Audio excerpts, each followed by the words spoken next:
Hey everyone, welcome to another episode of the Marketing Share podcast. We're back. I'm Alec. Hey Barb. Hey, how are ya? I'm great.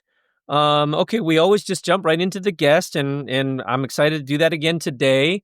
We are, I think, if listeners have listened to us for a while, you know we're part of a CMO community called Coffee Talk.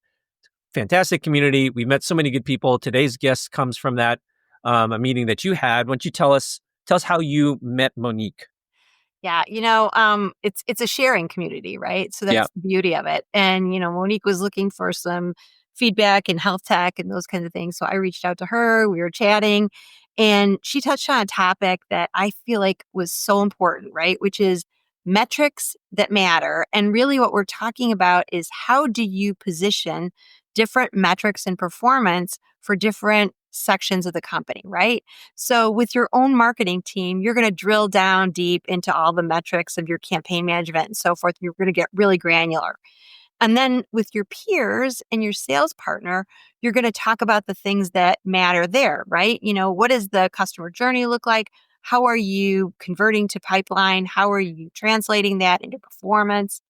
And then finally, what kinds of metrics are you communicating to the board level and the CEO? Mm-hmm. I've cringed a couple of times when I've seen new marketers, kind of get super weedy in the weeds about their marketing work to the CEO level, who's really trying to give me the top line here. How is your work contributing to the business performance that we're looking for? Yeah. This would be great. I think it is going to be great, and I think the other part here that's also why we really want to talk to her is like when you're leading marketing for the first time, or if you're new to this, right? It's natural for you to go to the things that you know and that you're working with day to day. So you want to share. I want to show you about the campaigns and the metrics and the details, and you want to get into the weeds. But if you want to be effective, especially at the board level, you have to elevate above that. And the other thing that I think she brings is like those metrics that the board cares about. It is the demand gen type metrics. It is the revenue impacting metrics. So I'm really excited to have her talk about the structure that she puts together, because I think she's got a really good framework to help you like think about, hey, how do I break down that area so that I can know where to diagnose, where to measure, and what things I need to like highlight. So uh, I think that's a really good part of her conversation as well. Yeah, a little bit about Monique. Monique Olan is the founder of Pivotal Pitch. This is where she helps catalyze sustainable growth for companies in crucial inflection points. I think that's really important. She partners with CEOs and guides marketing teams to align go to market strategy, brand evolution with business outcomes. That's the key. And she leverages this proprietary, which we're going to talk about, pivotal points of growth framework that she uses with those clients. So, let's get started. All right, let's go talk to Monique.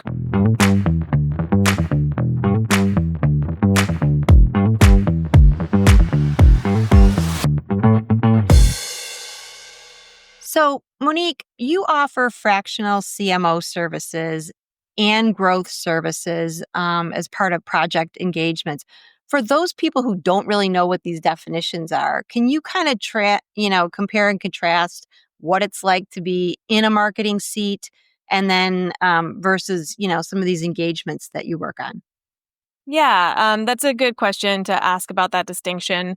It comes up a lot from the CEOs that I work with, as well as just others who are in the space between contract work and working in house.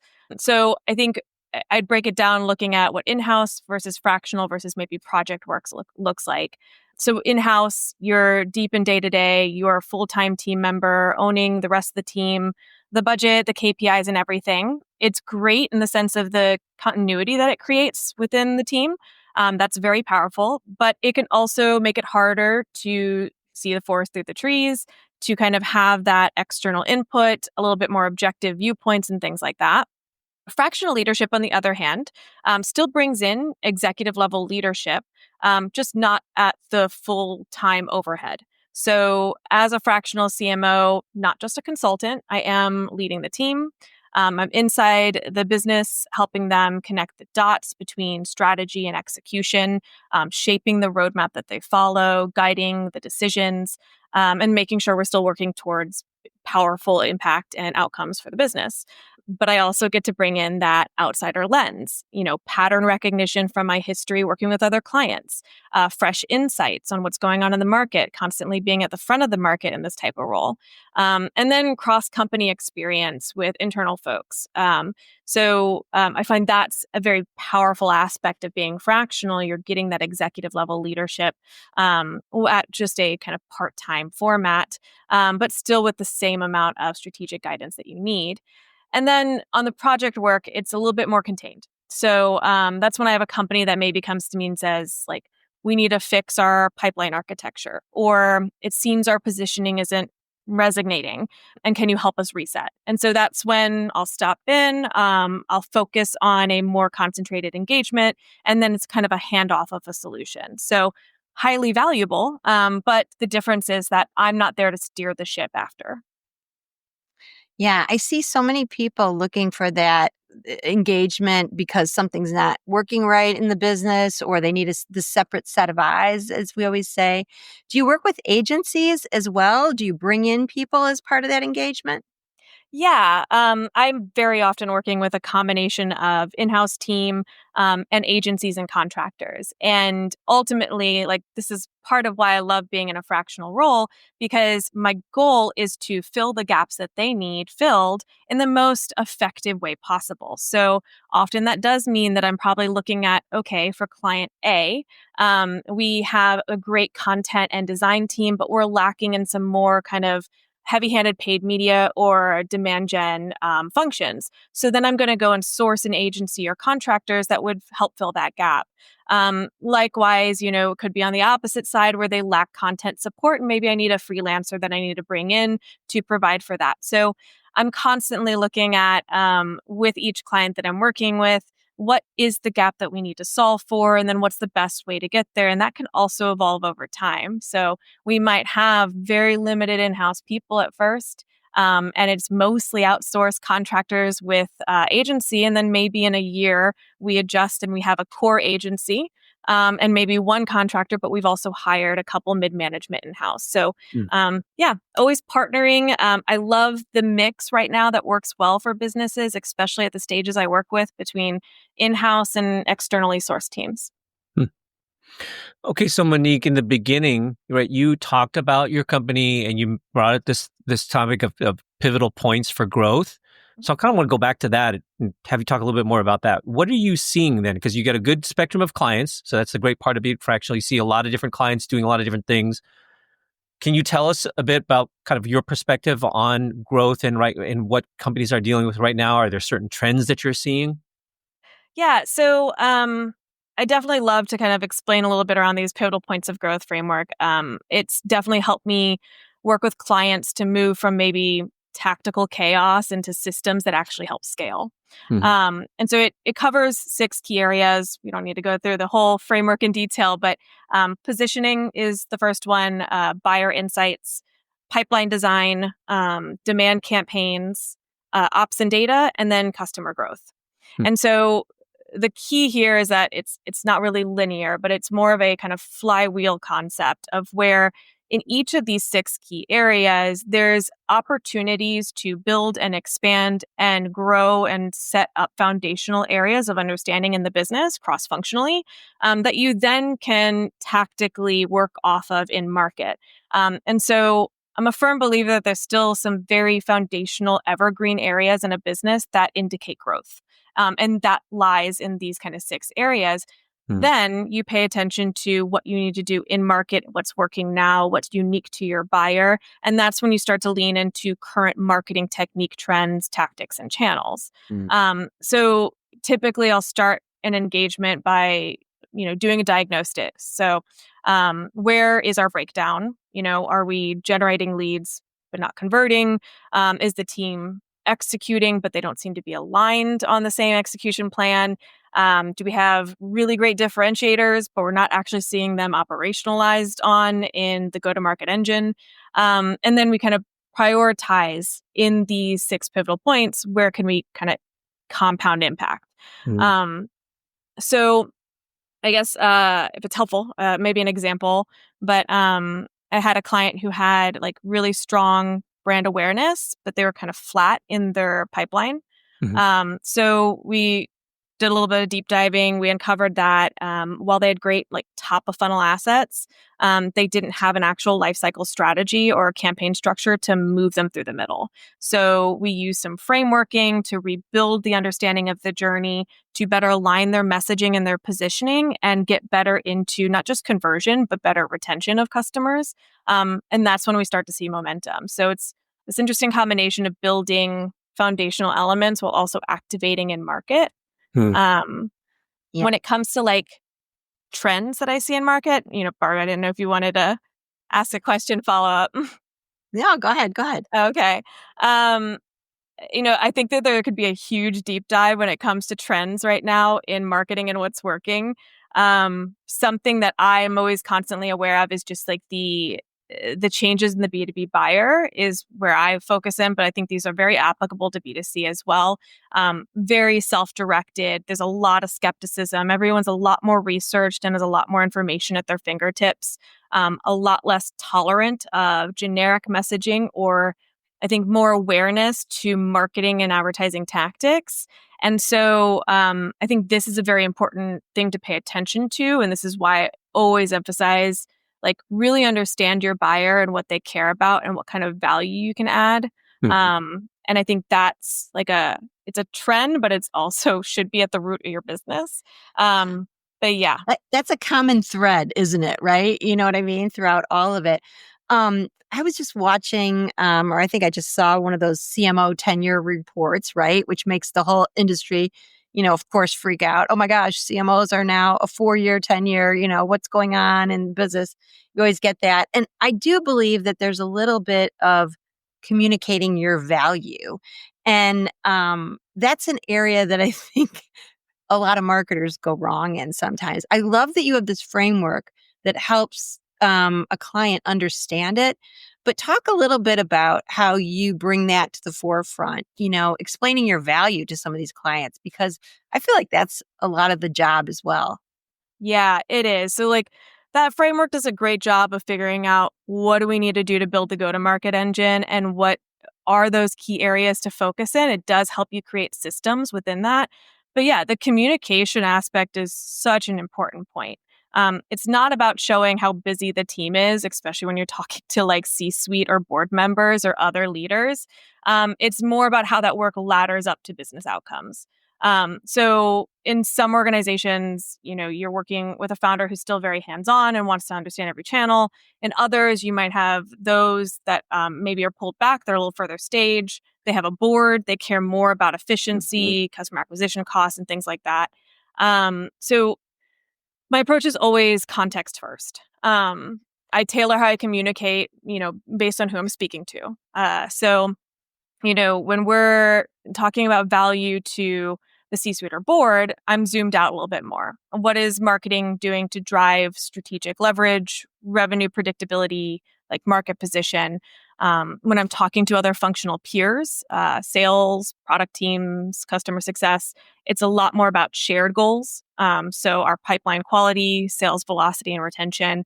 And then, of course, collaborating within the marketing team, we get more in the weeds. So campaign level metrics, funnel diagnostics and things like this. I guess what I emphasize is that metrics that matter depend on the narrative around it. So there's a combination of avoiding things like jargon and making sure you're speaking the terminology that matters to the audience you're talking to. But data can only go so far as the story that you put around it and how you position it, and how you make sure you're paying attention to not just like what is it's saying, but what does that mean for the business, and then what are the actions you're taking after. I think a lot of people miss that little last bit there, which is not just what does it mean in insights, but what are we doing now that we know this? And that's a huge way of adding value. When we first talked, I was so in love with this idea of the metrics that matter, because honestly, framing this is so important. In fact, it will make you an outstanding CMO or a business leader overall.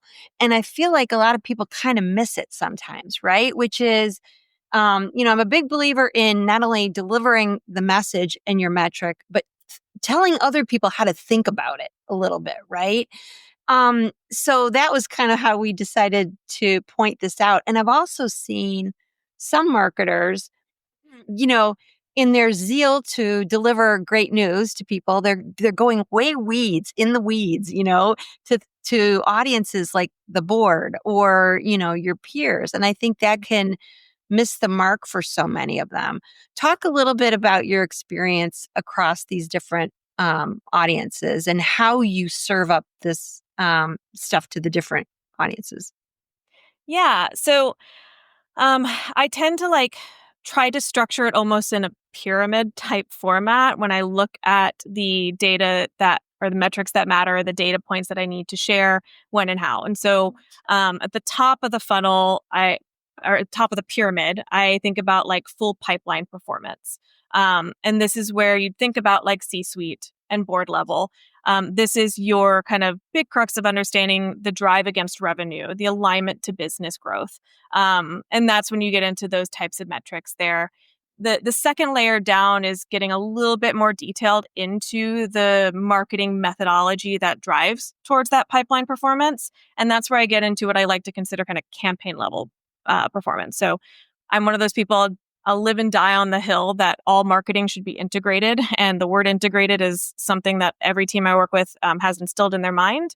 And so that campaign level performance is where I find it's a great middle ground between not getting into the weeds, making sure you're thinking about marketing as a holistic kind of entity, understanding how each individual functional role adds value to each initiative that's driving against business goals. So this is where you probably have key business goals and pipeline understanding at the top, starting to drill into key initiatives in marketing, and then their key goals or subset objectives against business goals to get to the business goals. And then at the very bottom is where we talk about channel activity and detailed metrics. And really, no one but your marketing team should probably be living in that space. This is where you really start to drill down at looking at campaign A that had nurture emailing in it, and it had paid advertising, and it had the social campaign in it. Now I'm getting into the details of understanding, okay, where was there possible great performance or breakdown? Was it at a landing page level? Was it at an ad level? Was it in our social engagements? What kind of social engagement performed better? Was it a video format? Was it a carousel? So that's when you really start to get into those details, the weeds, and that's where it's with the marketing team. And that's how I like to kind of frame it. Hey, Monique, Kind of good. oh, sorry, I didn't mean to cut you off. I was just curious. I like the pyramid thought that you had there. And at that top level, when you said you're really looking at pipeline, um, so if you're talking at that pipeline level, are you doing that in conjunction with your sales leader? Because I kind of distinguish between where is that, because you get to the top and it's really not really just marketing anymore. You're talking overall pipe, so it's marketing and sales. Is that how you look at it? Yeah. And this is probably where a lot of people, when they work with me, realize, although I'm working as a fractional CMO, my objective is to work cross-functionally. So I sometimes come in as a chief growth officer, if they want to call it that. I've had some clients consider me their CMO and CRO. I think it's impossible as a true CMO today to not think cross-functionally. I mean, any C-suite leader or just executive leader should always be thinking cross-functionally to be truly and honestly trying to drive the business and not just self-objectives, right? Mm-hmm. But we've seen over time marketing's role expand. So once upon a time back in the day before the digital evolution, sure, marketing was maybe doing print ads and out of home ads and things like that. And we really were just owning this small kind of creative space. But then as we evolved digitally, as we started to do online marketing, as we started to be able to track a lot more, and as we've also seen that pare back a bit, all of that expansion, the amount of impact and ownership marketing has over the buyer journey is now so substantial that it's impossible for us to not, have more stakes at the table anyways, but also the complexity of what we're owning, and then knowing that our success metrics still drive to revenue. There's no way to tie marketing to revenue without thinking about sales conversion. So it's absolutely essential that as a marketing leader, you are hand in hand and in pocket with your sales leader. If you guys are not on the same page, if you don't have shared goals, shared metrics, the odds of having true business impact and revenue impact are going to be very slim. We also just look at today, another trend, going back to the trends question earlier, is seeing that in B2B, a lot of our go-to-market strategies are driving more towards account-driven go-to-market. So a lot more around target key accounts and pursuit.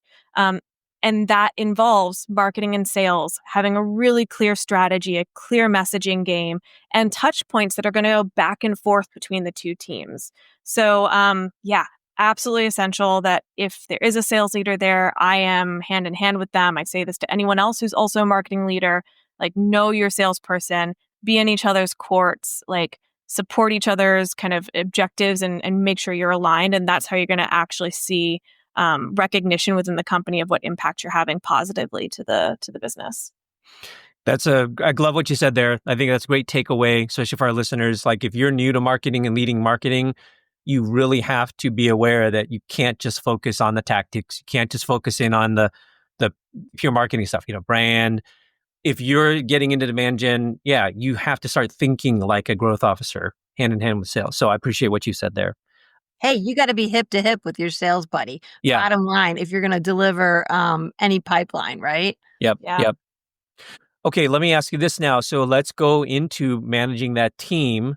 So you mentioned like those pivotal points for growth. I love that framework, right? As you're getting in with them, where do you start that discussion with your team?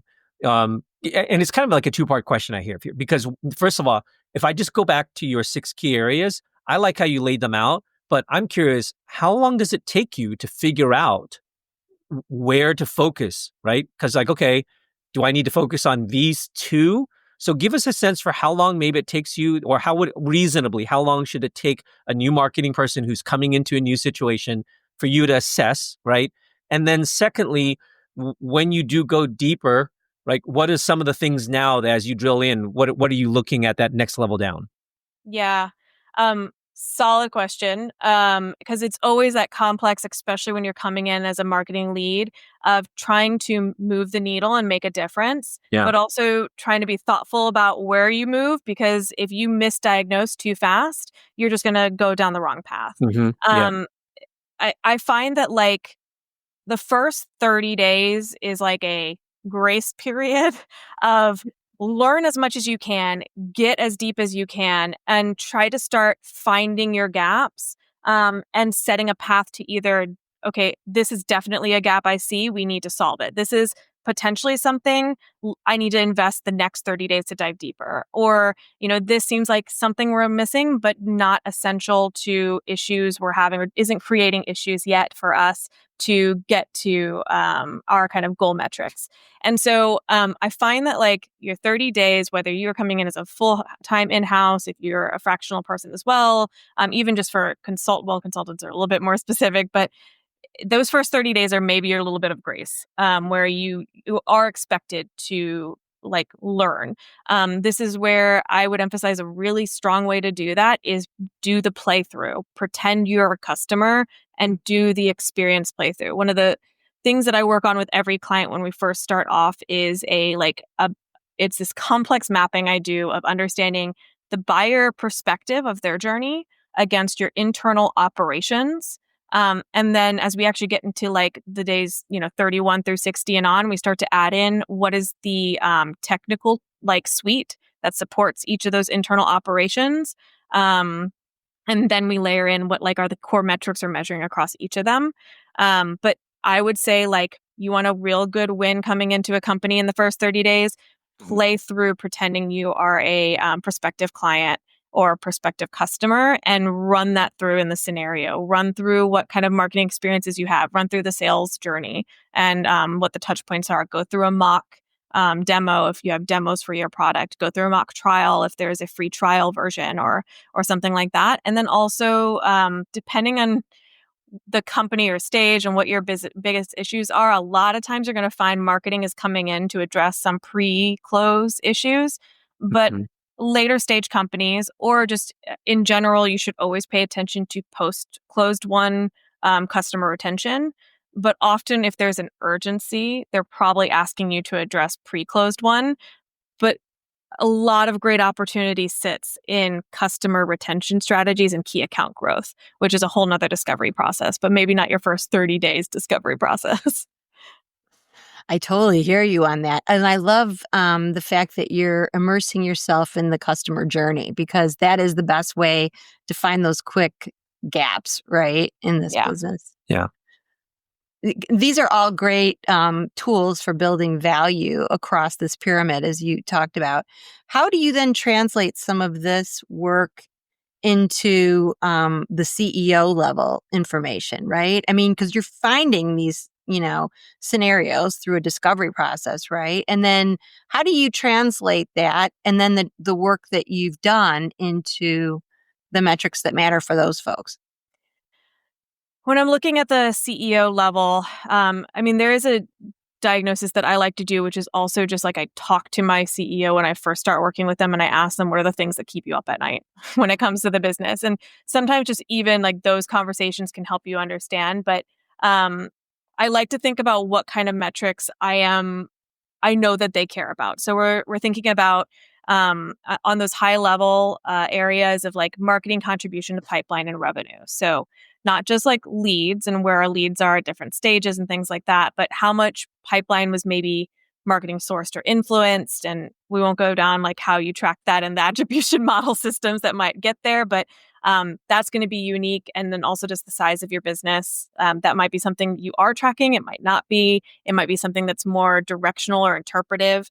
But you're trying to figure out of all the things that marketing's doing, do we have impact or influence to our closed won, and what does that look like? And then ideally, there's some bonuses around layering in like benchmarks and trends over time. And so my advice for like, especially like earlier companies or like marketers that are going into a leadership role that maybe we don't have internal benchmarks yet, use industry benchmarks. Start there and then start working off of that. So if you know that like you're in a particular industry of this particular size and you've found research and data reports that are out there, which I am thankful to say that a lot of B2B marketers were really open about sharing some of our data and findings and benchmarks that we work with. I mean, on LinkedIn all the time, I'm seeing other people posting up, hey, here's where we're sitting right now. So do that kind of research and find those benchmarks to work off of, and then start like slowly moving from a external benchmark into internalized benchmarks, which are, this is now what we're trending. And now how do we improve our trends? So marketing contribution to pipeline and revenue is what I think about with CEOs and leadership teams and the board. Customer acquisition efficiency. So that's where we're looking at customer acquisition costs or CAC, CAC payback, cost per qualified opportunity. I think this is a really good point because sometimes we think about just like leads through to closed won, but looking a little bit more at like qualified specifically is very impactful. It helps kind of show how capital efficient your go-to-market engine is. And then another layer to that is how is that improving over time, or if it's deteriorating over time, and then how are we addressing it? And then momentum indicators. So I think the third area, marketing contribution, customer acquisition efficiency, and then momentum indicators. So sales velocity, win rates, anything else that shows either momentum or stalling. And again, that comes back to shared metrics with your sales leader. So yeah. Yeah, I mean, certainly you don't want your sales partner to be surprised by any of this, right? It's almost like a joint presentation, especially to the board, right? When you're at that level. Yeah. In my experience, when the business is off in some way, shape, or form, that's when the company wants to do a huge deep dive to the metrics. In fact, you could die. You could drown in your metrics at that point. At some point, what do you do in that case? Is there, how do you kind of solve for that one? Yeah, absolutely. When performance is off, it's like everyone suddenly becomes a data analyst, right? You get like 14 charts that are being generated out of the CRM. There's Slack threads that are exploding. Everyone's asking for one more type of report. Yeah, here's the thing. Metrics don't fix misalignment is what I try to remind people. It can actually just create more noise. So it's more about asking the right questions. So there's kind of like three key things that I do in this situation. One, zoom out before zooming in. So I'll start with trying to do a gut check on what could be a root cause. Is there a pipeline quantity problem, quality problem, a velocity issue, positioning disconnect? Like before we get deeper into metrics, are we clear on what's maybe actually causing them and do we understand it? Can we get to that? And if I can, I want to get that understood, get it interpreted, get it shared. Resetting the narrative is the second thing I like to do. So I'll bring leadership back to a simplified story of here's what's working, here's what's lagging, and then here's what we believe might be causing it. Coming off of that first one, we zoomed out first, figured that out, and then here's what we're going to do now. And then the goal there is to get them to focus in on that and then probably set some key metrics knowing this kind of key focus area that we just zoomed out to and identified. Hmm. And then the third area is probably prioritizing like leading indicators again. So in moments like this, lagging indicators against revenue are really important. So shift the focus from, too many metrics to maybe more momentum signals of buyer engagement, funnel velocity, pipeline to quote, ratios and things like that. I find that if you can zoom out, kind of get that understanding, build that narrative against what's working, what's lagging, and how we're solving it and what we're going to do now, that can really kind of help set the mindset better, get us refocused, kind of kill some of the noise and hopefully avoid us in those like 14 different new charts and get us maybe aligned on a few key metrics. Yeah, I hear you on that. But then I think sometimes the reason they are asking for so many metrics is because I think nobody knows what's causing it, right? Yeah. So what's your advice there? Let's say you're going into a situation, you're trying to zoom out, you're trying to get that big picture, but you're hearing all sorts of different answers. CEO says one thing, head of sales says something else, you've got product people probably saying something else. So they're looking for an answer, right? How do you approach that? I mean, and I'm not trying to stump you. I think that's a real tough problem. Yeah, it is. And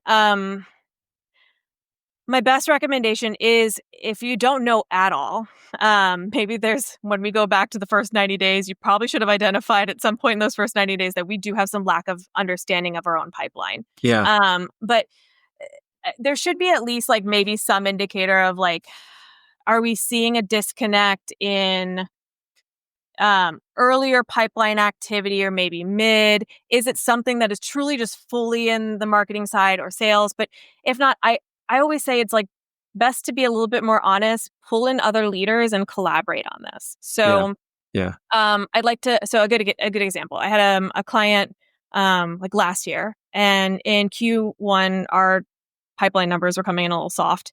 The CEO board was a little disappointed. They were trying to figure out what was happening. Sales team was pretty frustrated. They couldn't quite figure it out either. So I did pull together. We had a sales leader, we had a customer success leader. The two of us sat down and just had a 90-minute session, kind of trying to hash it out. Do we see any areas of ownership where things have gone astray, or do we not? And we came to find that it wasn't necessarily like the top of funnel areas we're having issues, but we were having issues converting mid funnel. It's not finger pointing. And I think this is very important when it comes to marketing and sales. We're not saying sales, you failed to follow up, and they're not pointing back at us and saying you failed to make sure they match the ICP. Maybe we don't know that yet. Maybe we do. But the point is to figure out, do we have a general understanding? And then can we find maybe 5 key metrics to align against? And then can we set some initiatives in the next quarter to try and address some of those? So in this case, we did that. We ended up finding it was somewhere in that kind of middle funnel conversion area. So we worked a little closer between marketing and sales. We took a key target audience we were going after. We aligned it to a core message. We really made sure that message made sense across marketing and sales activity and the actual sales journey. Built a couple extra assets to be leveraged by sales in their actual conversion process. And then we tracked those core metrics and we saw a nice little improvement in this next quarter. We made sure those metrics helped us better drill down into where we saw some issues so that then by the third quarter, we were able to really kind of expand. Okay, now that we've found an issue and we were able to address it and improve it, now we can actually like multiply this. And so the second half of the year, we spent a lot more time built on the trust that we built collaborating together to solve it, to actually kind of scale that out for the business. I love that you talk about no finger pointing, right? Because that's super important. When you're diagnosing something, come on, check the ego at the door. I mean, there is no finger pointing. We're just really trying to solve. We're trying to understand. I actually took a client and I said, here's a typical SaaS funnel. And what I was trying to demonstrate for that client is he was missing visibility in his organization because he didn't have certain tools in place and that kind of thing. So I said, we don't see that in your business because we're missing some of these areas. So all I see is this. So I show him, here's a sales funnel, here's a non-sales funnel. And, it's pretty easy to see the gap on it. So I think that's helpful for some clients to be able to show, right? Yeah. And that goes back to like when I talk about those 6 points of growth, like in those first 30 days, 30 to 60 days, you're identifying the first 30 days and learning as much as you can. You're going to try to action in the 60 to 90 day. But in each of those, you kind of have areas where you'll either see, is there metrics that we're already measuring? Are they standardized? And do they look like what other units look like? And if they aren't, then maybe that's part of the gap. So, when to your point, that pipeline area is one of those key areas of focus. If you don't have a couple of those stages or it's not clear. I worked with a client recently where they just went from leads to SQLs and I was like, it's semantics, besides the point, but do we all know what an SQL is? And then I got like 3 different definitions and it was like, okay, that's not good. So sometimes it is a matter of not even just like what metrics matter, but do we all understand our definitions for things and what those metrics mean and how they're calculated and how they're informed? Totally. Huge points. Yeah. Monique, you've given a lot of really good examples. They really help bring these points to life. So it really shows you've really done this work, right? Your principles come from the actual experience. So thank you so much for sharing that. If people want to learn more, potentially work with you, how can they get in touch with you? Yeah. So probably the easiest way is to find me on my website, pivotalpitch.com. You'll find more information on myself. You'll find some content. You can also just book a call with me. I invite calls from anyone. I'm always happy to just jump on a 30-minute session, just brainstorming together excites me, but also if I can help give information to other marketers trying to figure out their way. You can also find me on LinkedIn. Just look for Monique Olan. Feel free to drop me a message. I'm happy to share, like if I have any example slides from things that I presented with board members or with other department teams. I also have like a kind of one sheet that I've done with clients before on what metrics matter. So I'm always happy to share resources. I'm a big fan of non-gatekeeping across the B2B marketing space. So feel free to reach out and ask for things. That's great. Thank you. And listeners, if you do reach out, make sure you tell her that you found her on the Marketing Share podcast. For sure. Thanks, Monique. Thanks. Thank you.